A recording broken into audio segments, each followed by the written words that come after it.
Bagi para pendengar podcast Ibu Kristi Damayanti, khususnya terkait serial tentang stroke ini, perlu diketahui bahwa apa yang dikemukakan adalah sesuai pengalaman pribadi Ibu Kristi sebagai seorang stroke survivor, atau dalam pemahaman lain bahwa pembahasan tentang stroke dalam podcast ini adalah menurut sudut pandang seorang stroke survivor. Selamat mendengarkan. Buatku, kesemutan kronisku identik dengan kelumpuhanku. Semua orang pasti pernah kesemutan, apalagi ada bagian tubuhnya yang tertekuk, misalnya sewaktu duduk bersila atau tiduran hanya miring di satu sisi, atau juga bagian tubuhnya yang tertekan oleh sesuatu, menjadikan kesemutan walaupun tidak terlalu lama dan bisa hilang dengan sendirinya.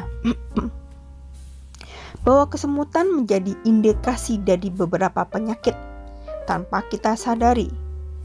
Salah satunya adalah gejala awal dari sebuah penyakit hipertensi dan stroke, diabetes melitus, syaraf terjepit, serta gangguan pembuluh darah dan gangguan aliran darah. Kesemutan kronis atau paresia merupakan bagian dari penyakit neurologis atau penyakit syaraf sebagai trauma kerusakan syaraf.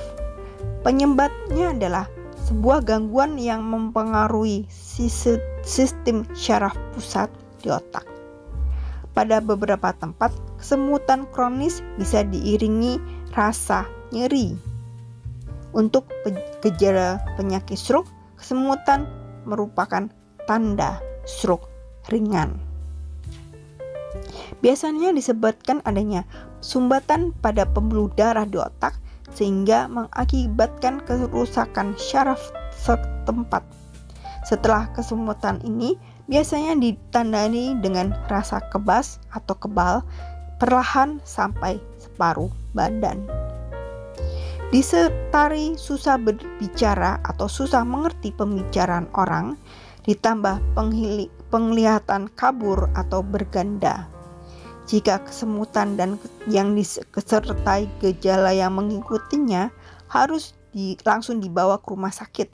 Jika tidak, serangan stroke bisa melebar dan berkembang menjadi stroke berat. Jika kesemutan kronis sehingga sumbatan di otak mengenai daerah yang mengatur sistem motorik, kita justru menderita kesemutan yang tidak berhenti dan disertai kelumpuhan. Ada yang kesemutan yang dimulai dari ujung jari dan sedikit demi sedikit menjalar ke telapak tangan sampai lengan hingga separuh badan. Si penderita sampai sulit berjalan, itu jangan buang waktu. Semoga tidak terjadi apa-apa, tetapi segeralah ke rumah sakit. Keadaanku sebagai seorang pasca stroke bisa dijadikan saksi bahwa kesemputan di tubuh kananku tidak ada habis-habisnya.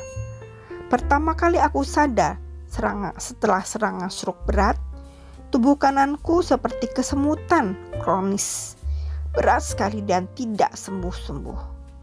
Aku memang mendapatkan tubuh kananku lumpuh, tetapi waktu itu aku belum mengerti apa itu stroke sehingga aku hanya berpikir, aduh aku kesemutan terus, kenapa?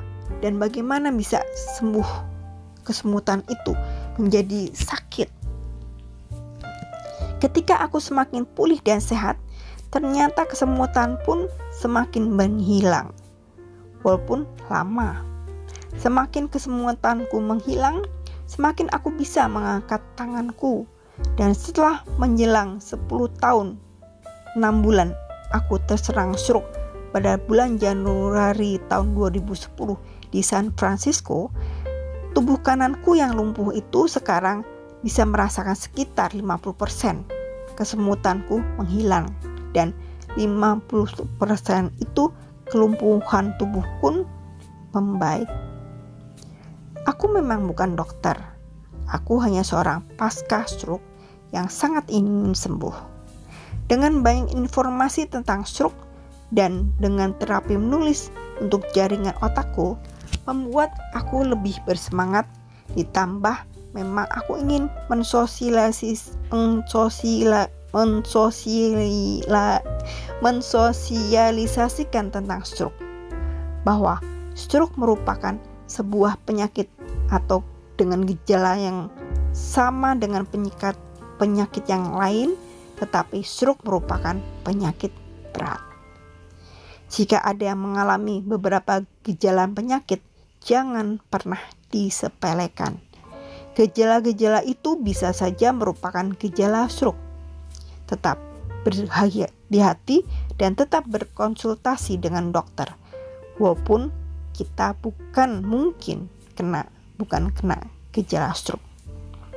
Karena stroke sekarang menyerang kita di usia produktif dengan kehidupan eksekutif yang sedang mekar-mekarnya.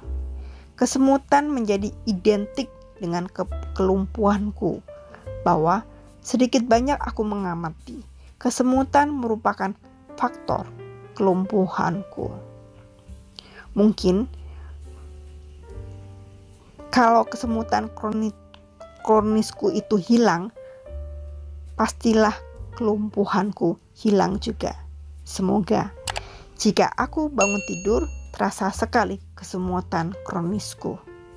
Aku mendiamkan saja setiap saat dan aku selalu tetap berharap agar kesemutan kronisku sedikit demi sedikit menghilang. Ya, memang selalu lambat laun menghilang, tetapi aku percaya memang harus sabar menanti mujizat Tuhan.